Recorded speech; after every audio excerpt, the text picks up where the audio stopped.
मसूरी में cycle rickshaw चालकों ने पहिए जाम कर मजदूर संघ के साथ शहीद स्थल पर धरना प्रदर्शन किया।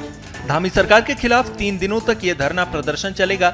मसूरी मजदूर संघ साइकिल रिक्शा को ई रिक्शा में बदलने, शिफन कोर्ट के बेघर 84 परिवारों को आवास उपलब्ध कराने और मसूरी अपर मॉल रोड पर MDDA पार्किंग को दोबारा से मजदूर संघ को दिए जाने की मांग कर रहा है। प्रदर्शनकारियों ने मांगे पूरी नहीं होने पर 2 सितंबर से उग्र आंदोलन की धमकी दी है। प्रदेश के कई जिलों में भारी बारिश के अलर्ट के बीच रुद्रप्रयाग प्रशासन ने केदारनाथ धाम पहुंच रहे श्रद्धालुओं से विशेष सावधानी बरतने की अपील की है। रुद्रप्रयाग प्रशासन ने कहा कि श्रद्धालु बारिश के दौरान यात्रा न करें। ये अपडेट भी दिया गया है कि केदारनाथ धाम के पैदल मार्ग पर पड़ने वाले चीरबासा, गौरीकुंड और लिंचोली जैसी जगहों पर तेज बारिश के दौरान पहाड़ टूटने का खतरा बना हुआ है। रुद्रप्रयाग गौरीकुंड हाईवे पर डोलिया देवी मंदिर के पास भी लैंडस्लाइड की संभावना है। इस रूट पर लगातार पहाड़ टूट रहे हैं। उत्तरकाशी में लगातार हो रही तेज बारिश से मनेरी की सिलकुरा नदी उफान पर बह रही है। नदी में इतना तेज बहाव है कि इसकी चपेट में आकर गंगोत्री हाईवे पर बना एक पुराना पुल भी ढह गया।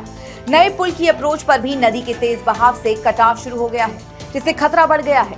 वहीं आसपास के भवनों के नीचे भी कटान हो रहे हैं, जिससे मकानों के गिरने का खतरा बढ़ गया है।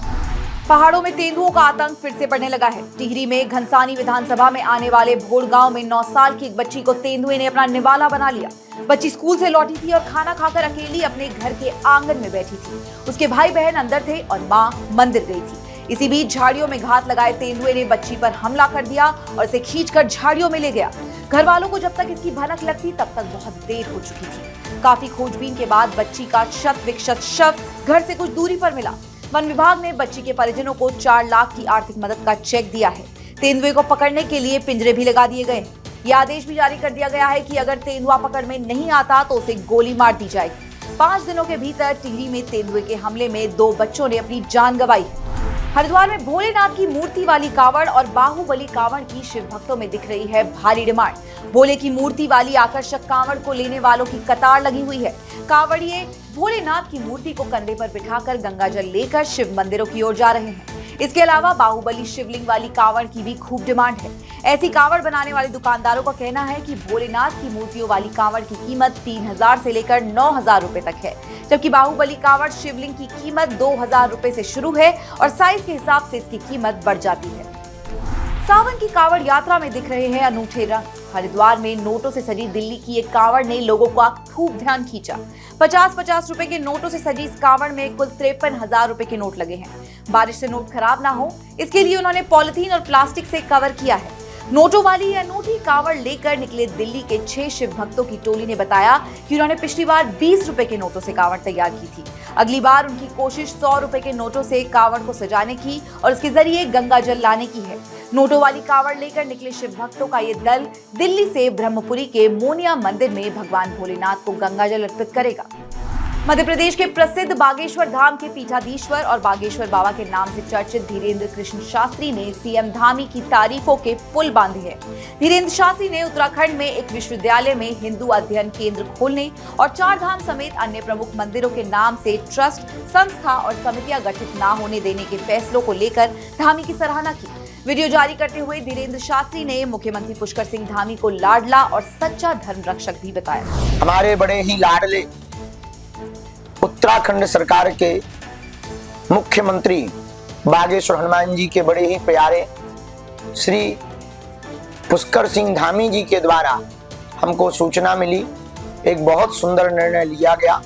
निश्चित रूप से यह सराहनीय है। आ गया मोदी सरकार के तीसरे कार्यकाल का पहला आम बजट। केंद्रीय वित्त मंत्री निर्मला सीतारमण ने वित्तीय वर्ष 2024-25 के लिए आम बजट पेश किया। इस बजट में सरकार का फोकस गरीबों, छात्रों, युवाओं, महिलाओं और किसानों पर रहा। वहीं उत्तराखंड को भी केंद्रीय बजट में स्थान मिला है। वित्त मंत्री निर्मला सीतारमण ने बजट पेश करते हुए बताया कि उत्तराखंड में बादल फटने और भूस्खलन से हुए नुकसान की भरपाई के लिए केंद्र सरकार मदद करेगी। ऐसा पहली बार हुआ है जब आम बजट पेश करने के दौरान उत्तराखंड का जिक्र हुआ। Uttarakhand too suffered losses due to cloudbursts and massive landslides. We will provide assistance to the state. Modi सरकार के बजट में उत्तराखंड में बादल फटने और भूस्खलन जैसी आपदाओं से हुए नुकसान की भरपाई के लिए स्पेशल सहायता पैकेज के ऐलान के बाद सीएम धामी ने वित्त मंत्री निर्मला सीतारमण और प्रधानमंत्री नरेंद्र मोदी का आभार जताया। सीएम धामी ने कहा कि इस स्पेशल पैकेज से प्रदेश में आपदाओं से होने वाली क्षति विकास की गति में बाधा नहीं डालेगी। धामी के मुताबिक ये बजट उस विकसित भारत की झलक दिखाएगा जिसे 2047 तक बनाने का संकल्प लिया गया है।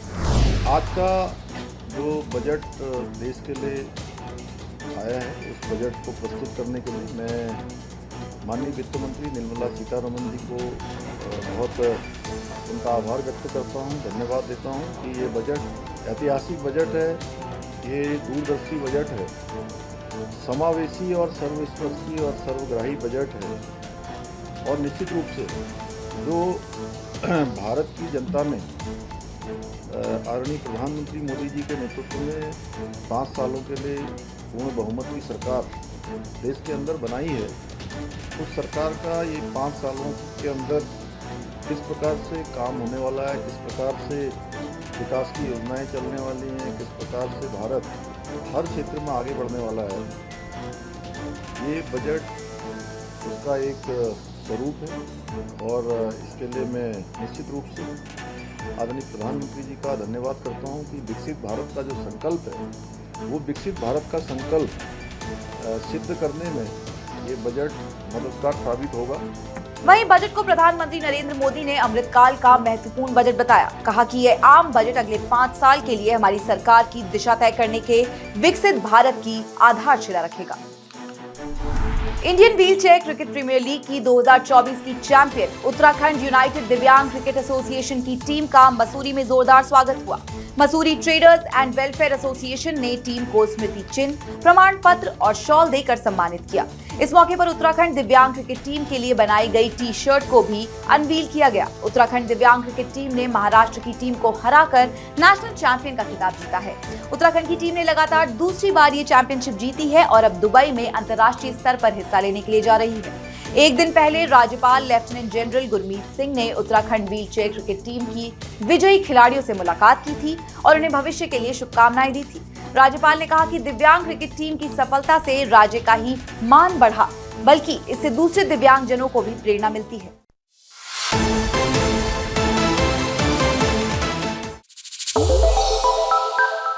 श्रेष्ठ उत्तराखंड पर खबरों से जुड़े रहने के लिए चैनल को सब्सक्राइब और लाइक करें, बेल आइकन दबाएं और देखते रहें श्रेष्ठ उत्तराखंड।